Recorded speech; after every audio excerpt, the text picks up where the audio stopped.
Tonight on CTV3 News, Minister's son is charged with aggravated assault and insulting words following presidential police.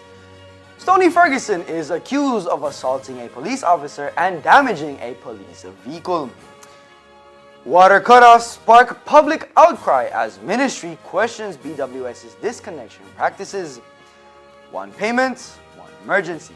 Minister Habet pushes back on split payment questions. He says his ministry used split payments only once during a NEMO emergency. And in some positive news, 23 Orange Walk residents graduate from NEMO's Community Emergency Response Team program. These are some of the stories we have for you tonight in our newscast for Friday, July 24th, 2026.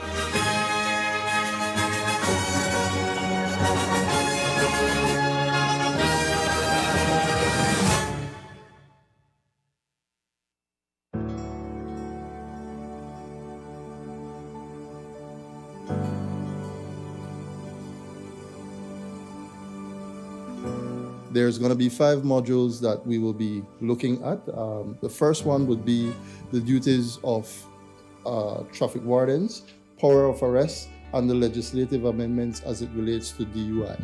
The second module looks at report writing, and then we look at motorcycle helmets and its standards. On Wednesday, we look at the proper use of breathalyzers, and then we'll do some training related to that. On Thursday, we then look at electronic evidence as it relates to the changes in legislation and the use of the body cams and dash cams. And on Friday, of course, we'll be doing a simulation on a case file preparation. Please remember, the rules are there for a reason. The regulations are there for a reason. It's not to bypass them. It's to ensure that you protect the citizens of Blaze. We're not here to just teach you. We're also here to learn from you. You are the ones who are on the streets every day doing traffic enforcements. So you know what are the issues that affects you and should be able to guide us so that we can correct those issues.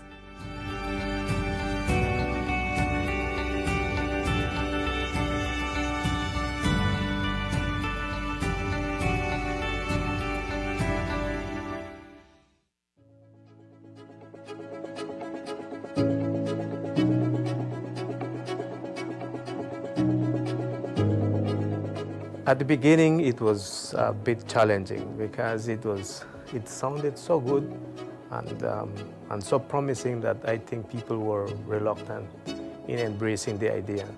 But after 2 years in this NHI program, the perception of people and the usage of people for the services that we offer is very much appreciated. And the people are using all the services that we have. And our population has grown a lot. We actually have registered, which by the way, I have to mention this, we never expected to grow this fast. We are at 12,000 and plus registered patients with us right now.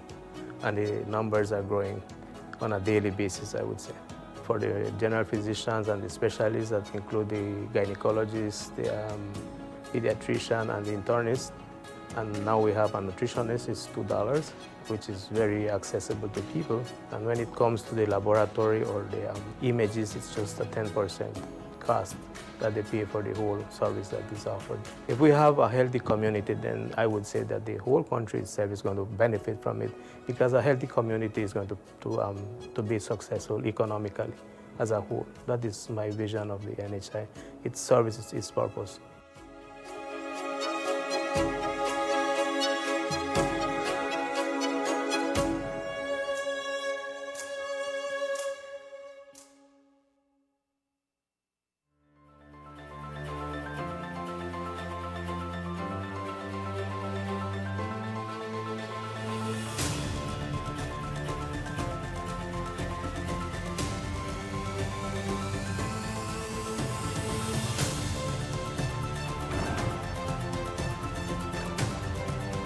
Today will be the inauguration of the backup water system. This will be able to assist the Pomona Water Board to expand, and if there's a breakdown with the current system, this can also be a backup. There are times when, especially in the dry season, when the current system might run low. or might run dry. And then that by itself creates a problem to fetch water. So we are hopeful that if this is not used as much right now, when the other system runs low, this will kick in. We must ensure that people have access to clean, safe, potable water, just like everybody else across this country. What you see here today is an investment of over $160,000. It includes all the pipes that you see here. We also have other accessories. We have a backup generator. We have the solar system. And we also have a booster pump. The most difficult part that hinders development is the access of water. We have reduced significantly the amount of people that were deprived from accessing a basic need such as water. I am elated, very happy to be here, receiving the system. I think everybody would be very happy, very happy. When we call it, we have no water, no nothing. That was an empty spot, but it's home now. They have a pipe right out there, so it's still okay, just that we had to reach up to get the water. I cannot wait to have it reach to our door.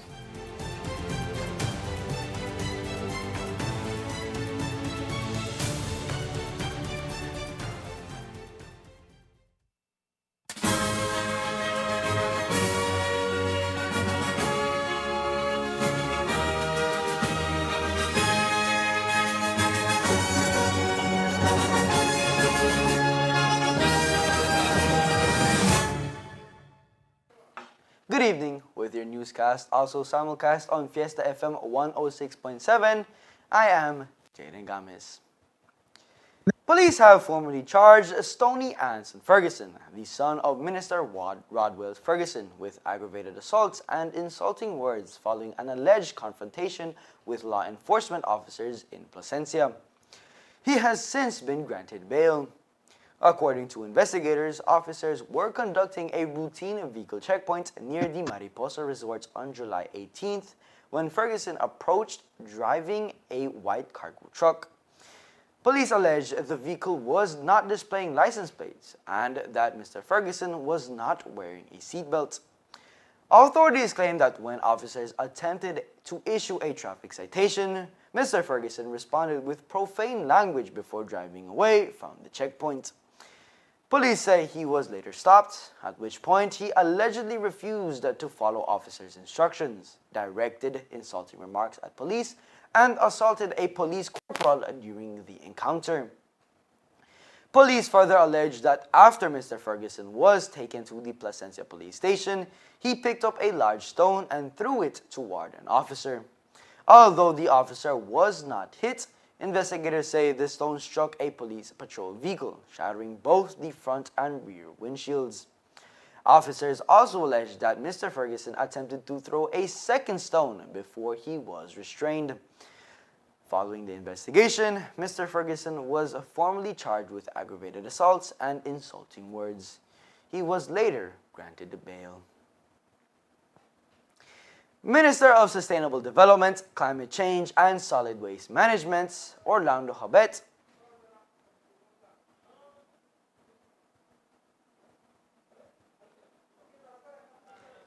says his ministry has only used split payments on one occasion, stressing that it occurred during an emergency response for the National Emergency Management Organization, or rather known as NEMO, and was not part of the ministry's normal procurement practices. Mr. Habet's comments come as questions continue to be raised about the use of split payments across government ministries. According to the minister, the payment was made during a time of emergency when urgent action was required. He explained that the ministry received special permission to proceed with this split payment in order to respond quickly to this situation. Mr. Habet emphasized that the incident was an isolated case and not a recurring practice within his ministry. He maintained that outside of that emergency response, the ministry follows the established procurement procedures and has not routinely used split payments.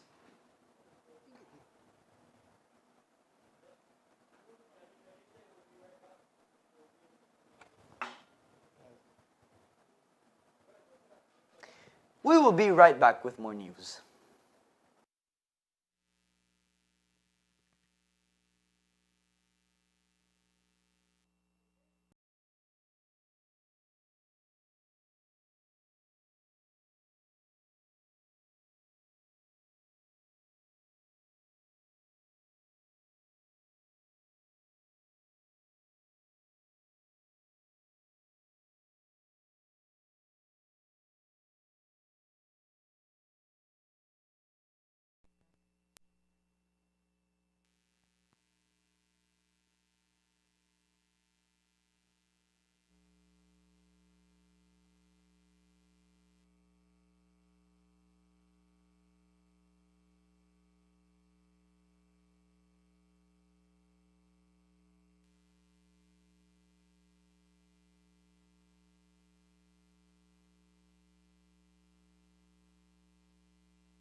Development, Climate Change, and Solid Waste Management, Orlando Habet, says his ministry has only used split payments on one occasion, stressing that it occurred during an emergency response for the National Emergency Management Organization, NEMO, and was not part of the ministry's normal procurement practices.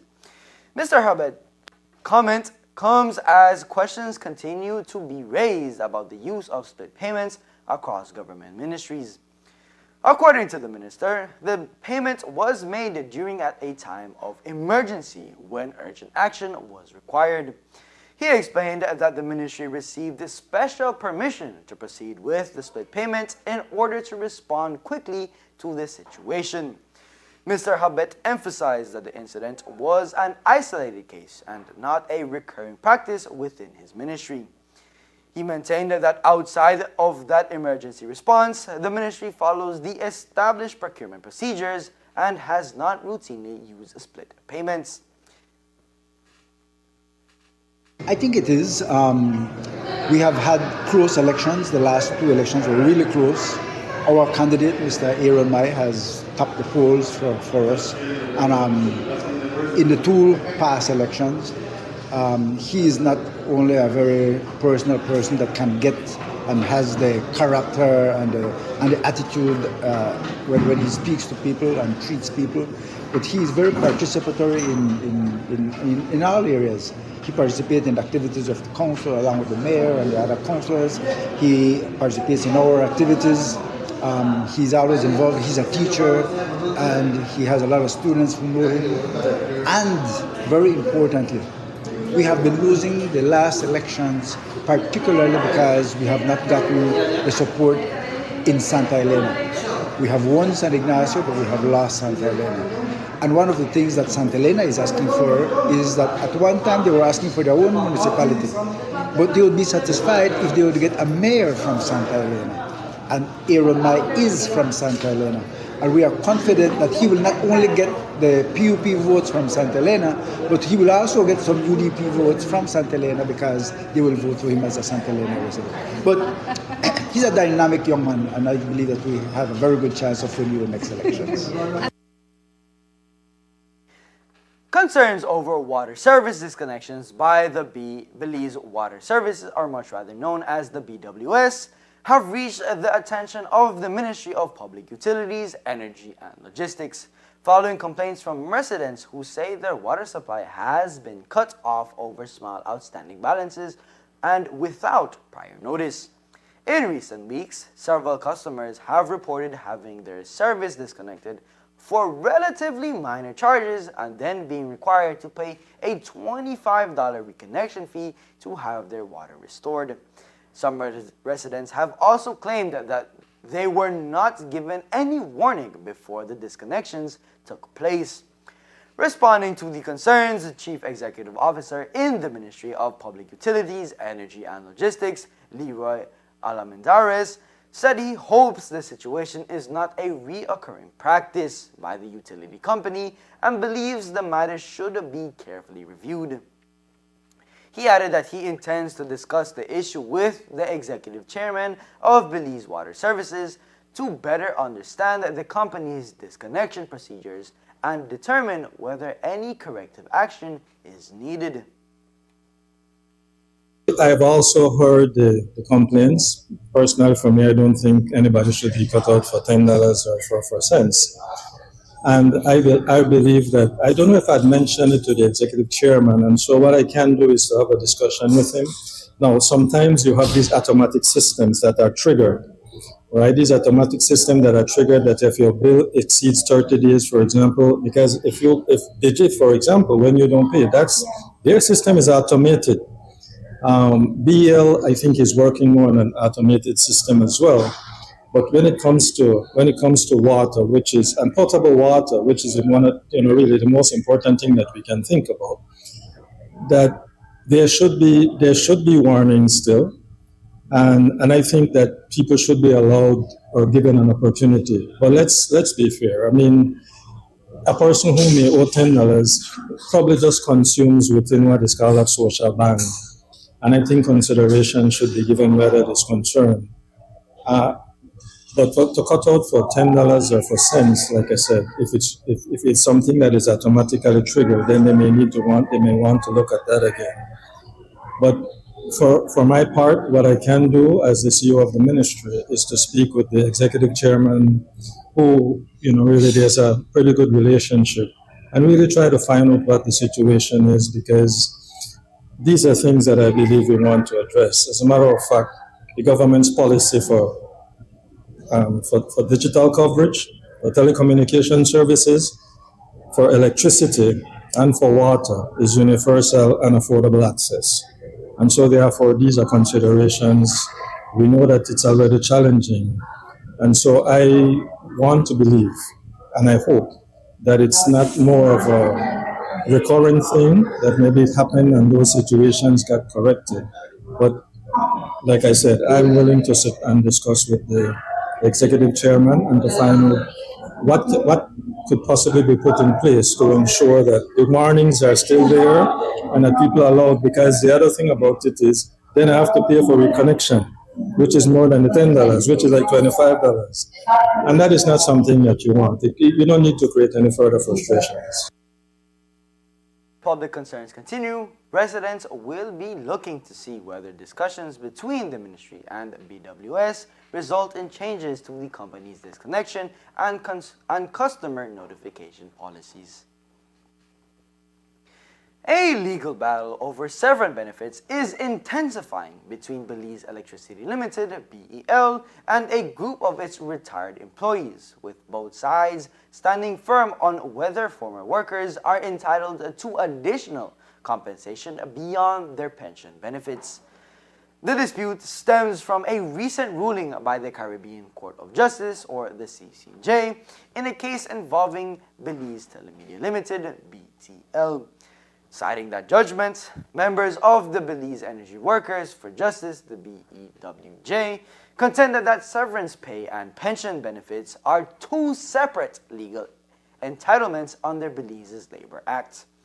They argue that retirees should receive a severance independently of any pension payments they have already collected.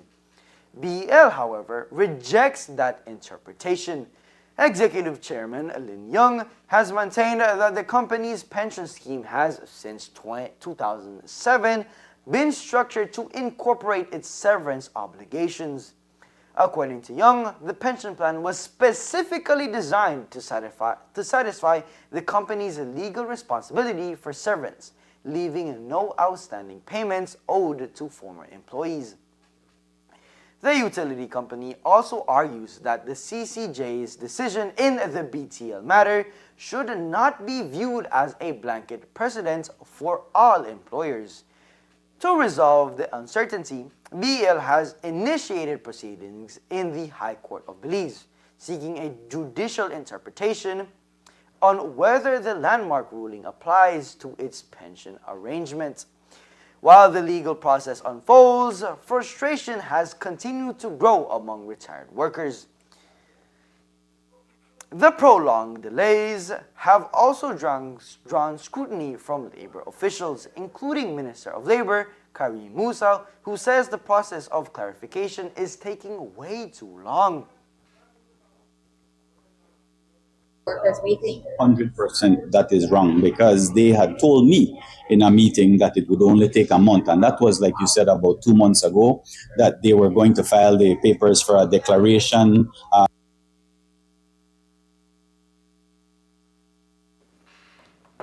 Coming up next, driving change Belize moves closer to electrical transportation goal by 2030. Stay tuned. Money travels fast, so make sure you check it before you spend it. Here are 4 easy ways to know your money is real. Look, feel, tilt, and check. Look closely at your note by holding it to the light to see the watermark and the note value. Notice how the see-through image completes itself perfectly. Feel for authenticity. Run your fingers over the raised portrait and the bars on the edges. 1 bar for the $2 and up to 6 bars for the $100. Tilt the note to see the hidden value appear. Look for the moving images on the security thread and holographic shimmer on higher denominations. Check closely. Use UV light or a magnifying glass to find hidden images and microtext. Remember, handling counterfeit money is illegal. If you spot a fake, report it to the police immediately. Look, feel, tilt, and check. Know your money. Check it before you spend it. A message from the Central Bank of Belize.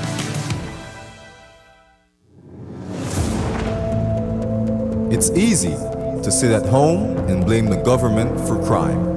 A lot of people do it. Politicians do it all the time. It's like a game. Gang members shooting each other or innocent citizens. Blame the government. Blame the police. Narco players executed because of a drug deal gone bad. Blame the government. Blame the police. Domestic violence turned fatal? Same thing. Every murder, no matter where, no matter why, same blame game. But our children weren't born criminals. When did they become murderers? Who taught them their values? Who taught them about right and wrong? Where are their parents, their families? It's not too late to save your child. It's not too late to raise your child right. Keep them in school. Keep them off the streets. Teach them the value of hard work. Teach them honesty and integrity.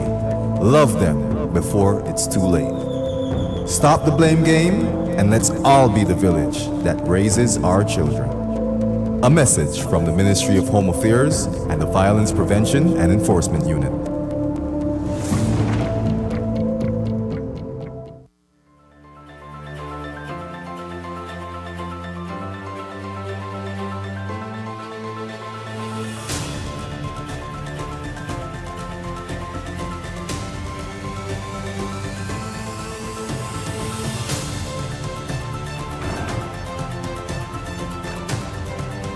Today will be the inauguration of the backup water system. This will be able to assist the Pomona Water Board to expand, and if there's a breakdown with the current system, this can also be a backup. There are times when, especially in the dry season, when the current system might run low or might run dry, and that by itself creates a problem to fetch water. So we are hopeful that if this is not used as much right now, when the other system runs low, this will kick in. We must ensure that people have access to clean, safe, potable water, just like everybody else across this country. What you see here today is an investment of over $160,000. It includes all the pipes that you see here. We also have other accessories. We have a backup generator. We have the solar system. And we also have a booster pump. The most difficult part that hinders development is the access of water. We have reduced significantly the amount of people that were deprived from accessing a basic need such as water. I am elated, very happy to be here, receiving the system. I think everybody would be very happy, very happy. When we call it, we have no water, no nothing. That was an empty spot, but it's home now. They have a pipe right out there, so it's still okay, just that we had to reach up to get the water. I cannot wait to have it reach to our door.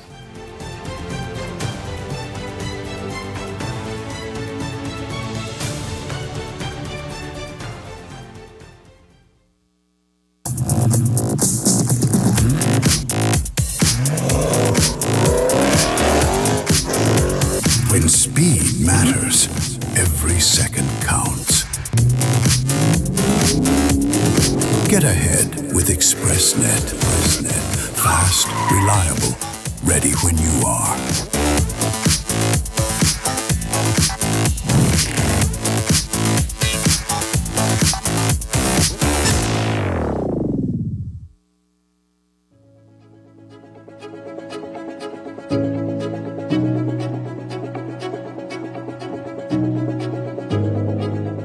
At the beginning, it was a bit challenging because it sounded so good and so promising that I think people were reluctant in embracing the idea.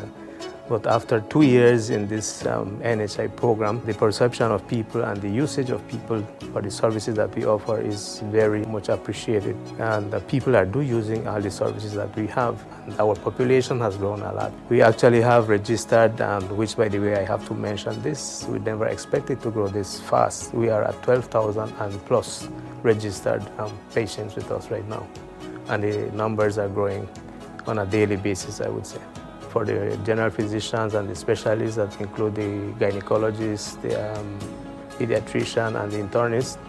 And now we have a nutritionist, it's $2, which is very accessible to people. And when it comes to the laboratory or the images, it's just a 10% cost that they pay for the whole service that is offered. If we have a healthy community, then I would say that the whole country itself is going to benefit from it, because a healthy community is going to be successful economically as a whole. That is my vision of the NHI. Its service, its purpose.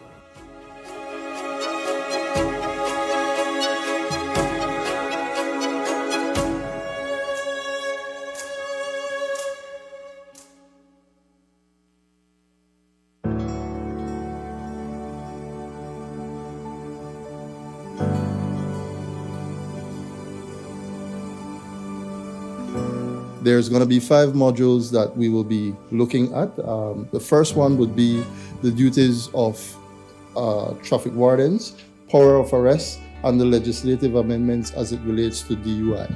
The second module looks at report writing, and then we look at motorcycle helmets and its standards. On Wednesday, we'd look at the proper use of breathalyzers, and then we'll do some training related to that. On Thursday, we then look at electronic evidence as it relates to the changes in legislation and the use of the body cams and dash cams. And on Friday, of course, we'll be doing a simulation on a case file preparation. Please remember, the rules are there for a reason. The regulations are there for a reason. It's not to bypass them. It's to ensure that you protect the citizens of Blaze. We're not here to just teach you. We're also here to learn from you. You are the ones who are on the streets every day doing traffic enforcements. So you know what are the issues that affects you and should be able to guide us so that we can correct those issues.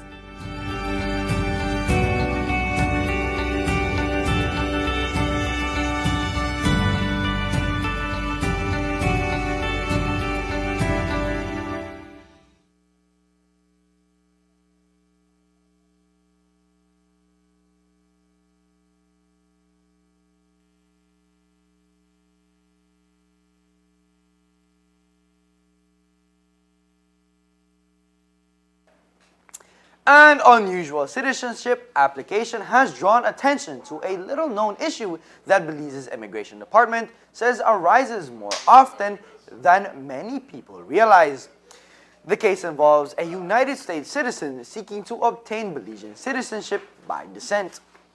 However, the application hit a roadblock because the applicant's birth certificate identifies their parent as having been born in the United States. According to the family, that information is inaccurate as the parent was actually born in Belize.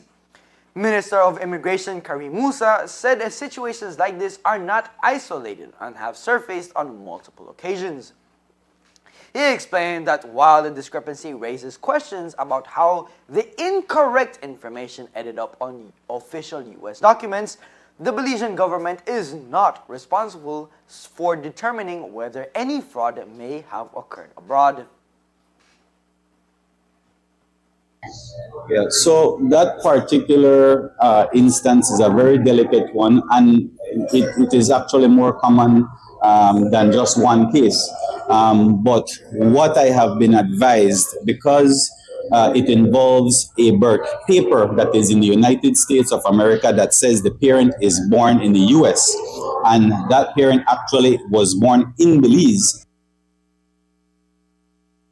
The Immigration Minister emphasized that the declaration serves as a key part of the verification process, allowing the ministry to address inconsistencies in foreign records while ensuring that qualified applicants are able to establish their Belizean citizenship.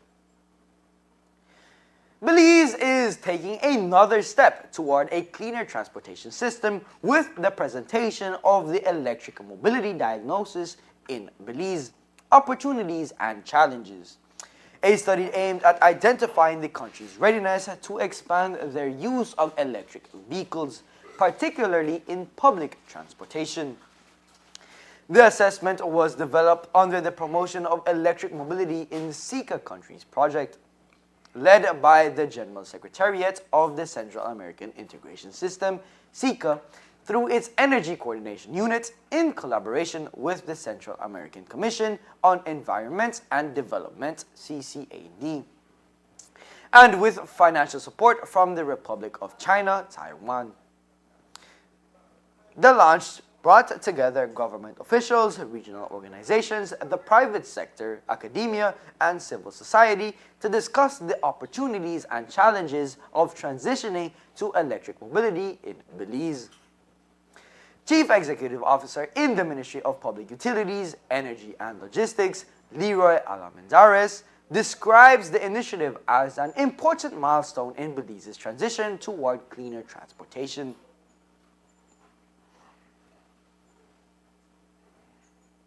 The primary purpose of this event is really to look at, well, it was a diagnostic of the penetration or inclusion or the further utilization of e-mobility in Belize.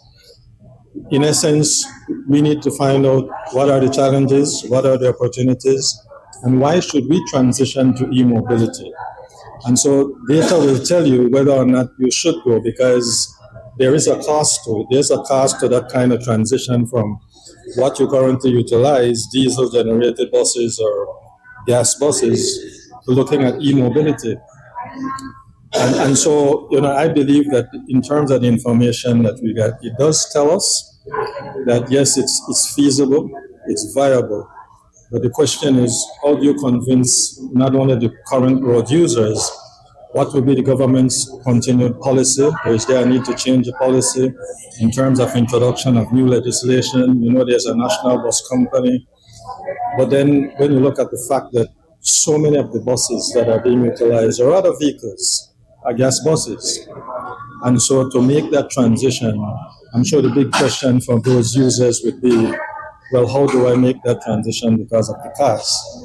And my encouragement would always be, well, even that's why the banks are available, and I'm not saying that you need to go to do that.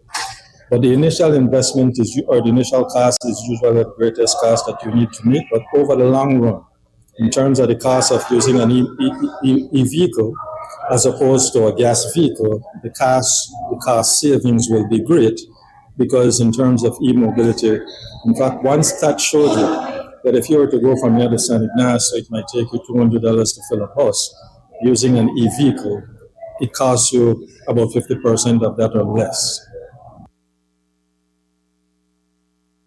According to CEO Alamendares, demonstrates government's commitment to reducing carbon emissions and achieve the goal of introducing a fully electric public bus fleet by 2030.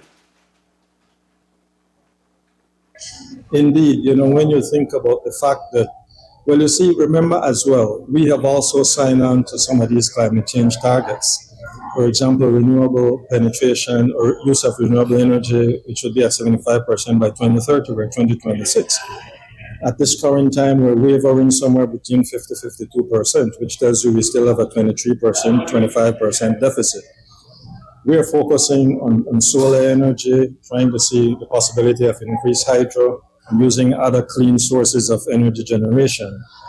And so it has started. Remember, there has been testing. The buses utilized in the Belize City, that's a testing phase. Ridership has shown you that there are about 340,000, I think, is the data they show. There are 3 buses that are transiting the country, and those 3 buses should be collecting data in terms of, not because the other thing that's very important is these buses will run out of charge at some point in time, so they have to be charged. Is there charging infrastructure there where the bus is, but not only charging infrastructure, but fast chargers, because no one will stand up and wait for you to charge a bus. And so the fast chargers infrastructure must be strategically placed across this country. And I can tell you that I know that BEL has taken a real, not only an interest, but establishing the infrastructure, working also with the UNDP, because the UNDP is very much involved in this conversation as well. And so, with all of that taking place and with the government's support, any transition any change that you make will come with its challenges. But let's look at the opportunities. And personally, I believe that the opportunities exceed the challenges, or we can take those challenges and turn them into opportunities. Ministry of Sustainable Development, Climate Change and Solid Waste Management, Honorable Orlando Habet echoed those sentiments, saying the transition to electric transportation is a critical component of Belize's climate strategy. Apart from the AFOLO sector, which is the agriculture, forestry, and other land uses, the energy and transport sector is the next largest. And so reducing the emissions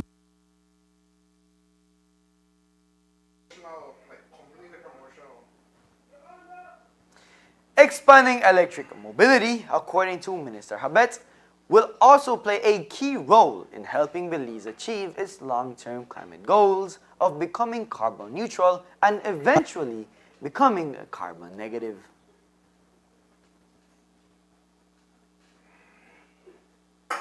And there is interest, but they also wanted to know what is the potential, how the country will accept the electrical buses and other fleets of cars and pickup trucks and everything else. There was concern from whether or not they have sufficient power, but one of the more expressed concerns was that of, do you have people that are capable of doing the repairs and maintenance, and also across the country what infrastructure we have for looking at the fast charging so that you don't spend hours waiting to be able to move from one place to the next. For us, through the ministry, we are not only concerned about the charging capabilities, but the type of charging. So if we are going to be reducing emissions by using the e-buses, then can we also start considering that the charge stations are energized by solar instead of by electricity that comes from using petroleum, whether it is imported from Mexico or produced locally.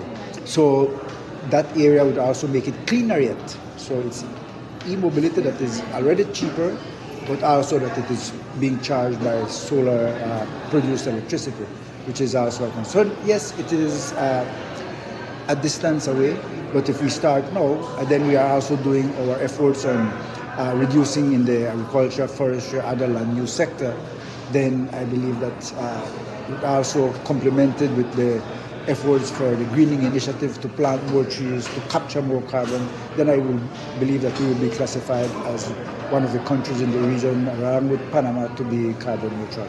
So we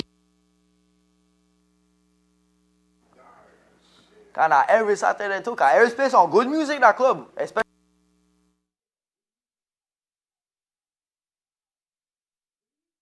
has 5 electric buses operating across the country, along with its first network of electric vehicle charging stations. These investments form part of the country's National Determined Contribution, the NDC 3.0, under the Paris Agreement, where cleaner transportation has been identified as a key strategy of reducing greenhouse gas emissions and building a more sustainable future.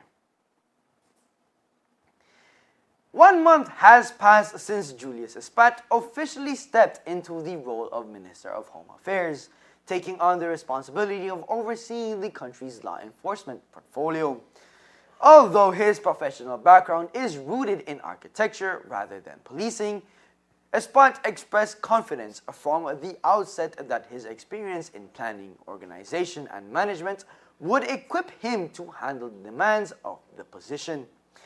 While Espat's appointment remains an interim assignment, he has sought guidance from former Minister of Home Affairs, Karim Musa.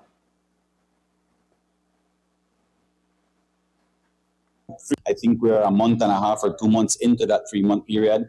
And I think the Prime Minister will assess after the Auditor General's report what direction we're going to take. Has welcomed the first migrant relocated under the Safe Third Country Agreement signed with the United States, marking a significant step in the implementation of the bilateral arrangement. He is a 41-year-old Haitian man who arrived in the country on Friday, July 10th, becoming the first person transferred to Belize under the agreement, which was finalized between the two governments in October of last year. The relocation involved close coordination among several government agencies, including the Ministry of Immigration, to ensure the process complied with the terms of the agreement.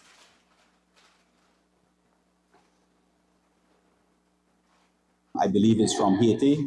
Our ministry plays a very critical role in the entire process. Of course, the Ministry of Foreign Affairs has the lead on it, but our refugees department specifically, along with the UNHCR, are responsible for integrating those individuals into society, providing shelter for them, providing food for them, helping them to get on their feet with the different processes and integrating into our Belizean society. And so our refugees department plays a very critical role in the entire process. I understood from what was stated when that agreement was signed that there would have been guidelines, policies, I don't know, that would have followed. Did that actually happen? The MOU does contain various provisions in terms of considerations that we as a Belize government would make in determining whether to accept an individual or not.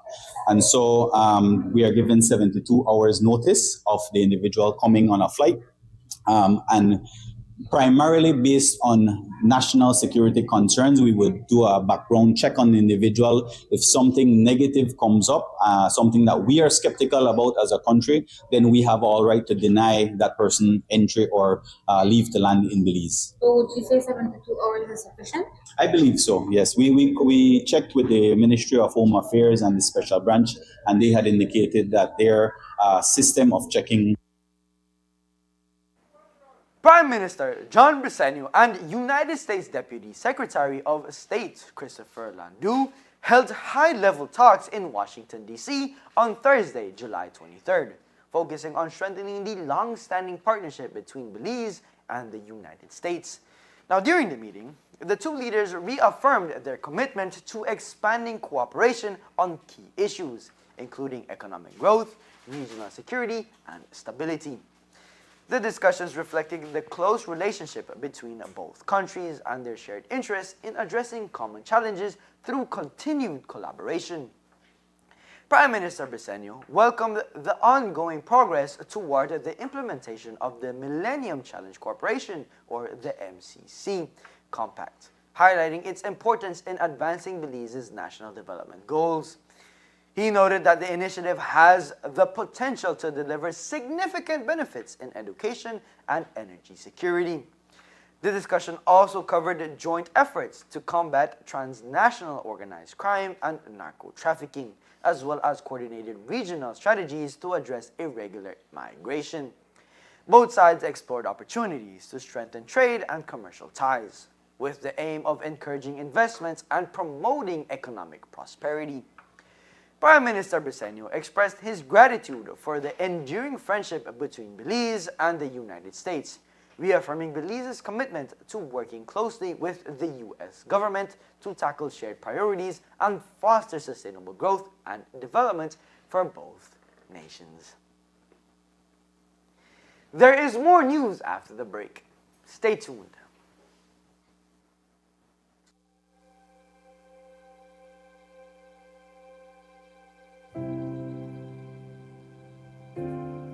It is a distinct honor to be here in Belize for the launch of the Caribbean Development Bank's Basic Needs Trust Fund 11 program, BNTF 11. For more than 4 decades, BNTF has stood as one of the bank's most visible and impactful instruments for community-based poverty reduction. Here in Belize, the legacy is clear. Over the past 25 years, BNTF has completed 79 sub-projects in vulnerable communities at an estimated cost of $23.79 million United States dollars. Through BNTF 11, we have begun a new cycle of investments. This investment of more than $5.2 million United States dollars represents far more than approved financing. It represents a renewed commitment. BNTF has supported transformative investments in education, water and sanitation, community infrastructure, livelihoods, and social development. Through BNTF 11, we have an opportunity to build on that legacy by ensuring that our investments respond directly to the needs of our people, particularly the most vulnerable among us. The new school building has made a huge difference for me and my classmates. The improvement to our school have made our learning environment cleaner, safer, and more comfortable. Thank you to the Caribbean Development Bank, with the Social Investment Fund, the government, and everyone else who helped. No one must be left behind. Not that child attending school in rural Toledo, not the farmer in Orange Rock, not the family in Corozal, not the communities that continue to face challenges accessing basic services.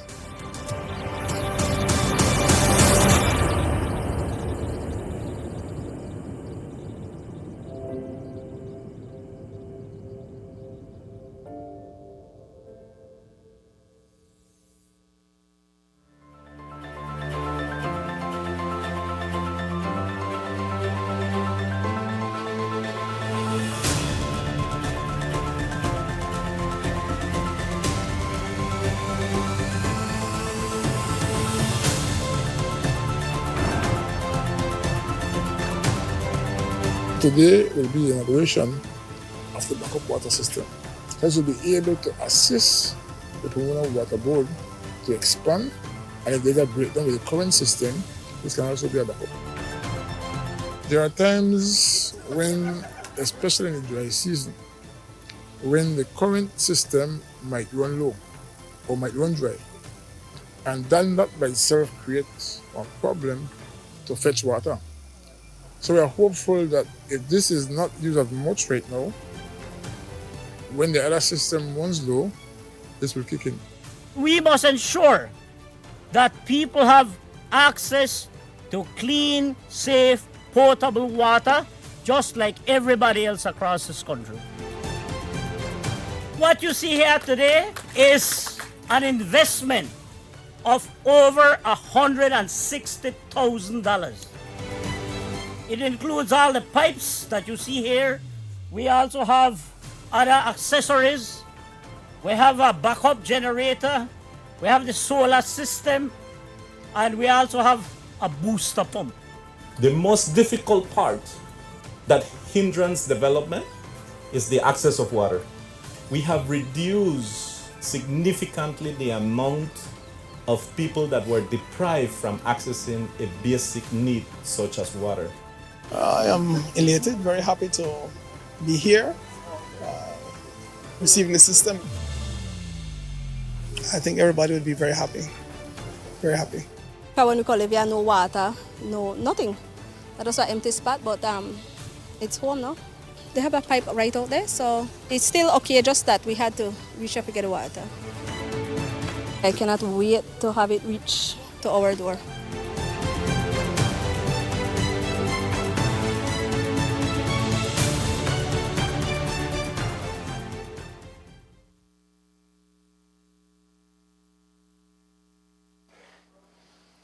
Communities in northern Belize are now better prepared to respond to disasters after 23 residents from San Antonio and Santa Cruz in the Orange Walk district successfully completed the National Emergency Management Organization's NEMO Second Community Emergency Response Team CERT training program.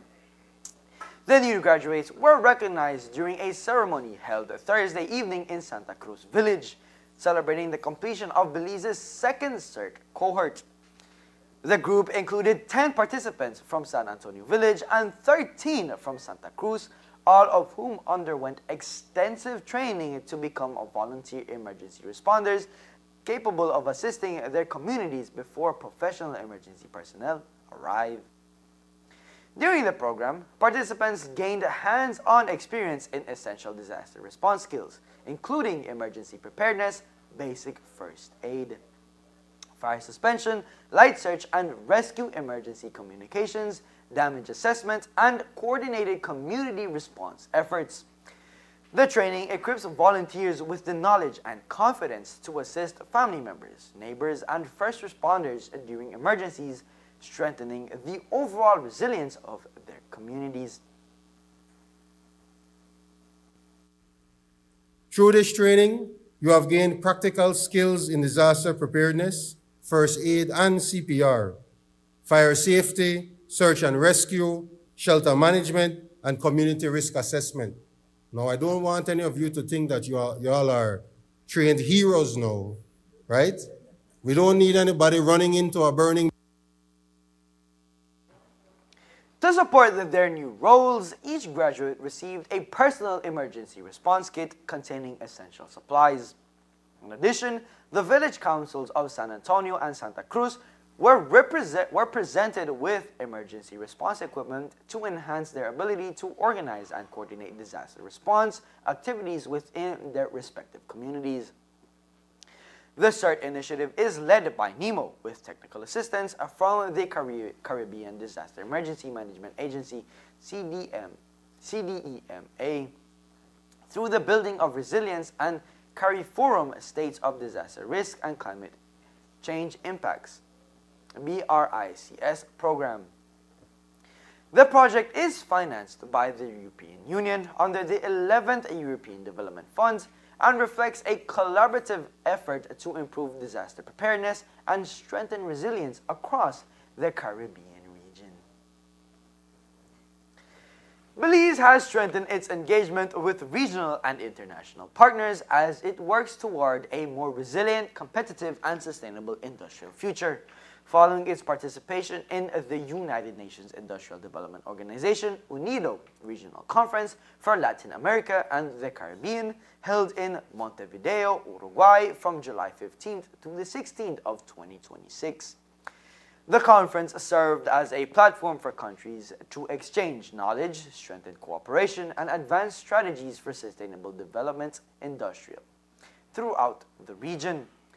Over the course of the two-day event, participants explored approaches to build stronger industrial policies that support economic resilience, enhance competitiveness, and promote inclusive growth. Discussions also focused on accelerating green and digital transformations, highlighting the importance of innovation and technology in shaping the future of regional economies. Belize's participation showcased the country's ongoing efforts to develop a national industrial strategy supported by green and blue industrial policies. The initiative is being funded through collaboration between UNIDO and the government of Japan and aims to identify opportunities that can drive sustainable economic growth. As part of this work, Belize is currently undertaking a diagnostic exercise to identify and prioritize economic activities with a strong growth potential, particularly within the agro-processing and manufacturing sectors. These efforts are expected to help guide future investment decisions and strengthen Belize's industrial capacity. During the conference, Belize also engaged with the UNIDO AIM Global Alliance to explore opportunities for accessing artificial intelligence training and applications that could benefit micro, small, and medium-sized enterprises, MSMEs, across various industrial sectors. The discussions highlighted the potential for digital tools to improve productivity, competitiveness, and innovation among Belizean businesses. Belize was further introduced to representatives of the UNIDO Small Island Developing States SIDS Hub, based at the UNIDO Barbados office. The hub is leading efforts to expand UNIDO's support for SIDS by addressing their unique economic and development challenges.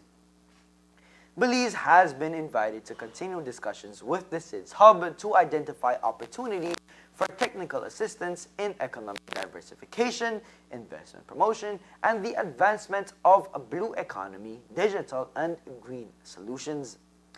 Through these partnerships, Belize aims to leverage emerging technologies and sustainable development approaches to create new economic opportunities and position itself for greater participation in the global economy. And that's the news. We invite you to join us for another newscast on Monday, July 27th, here on CTV3 News and Fiesta FM 106.7. Remember that to read a text version of the news, you can visit our website at www.ctv3belizenews.com. You can also log onto our Facebook page for current stories at facebook.com/CTV3BelizeNews, or you can visit our YouTube channel at CTV3 News BZ. From all of us here at CTV3, have a safe and pleasant weekend. Thank you for watching and listening, and have a splendid night.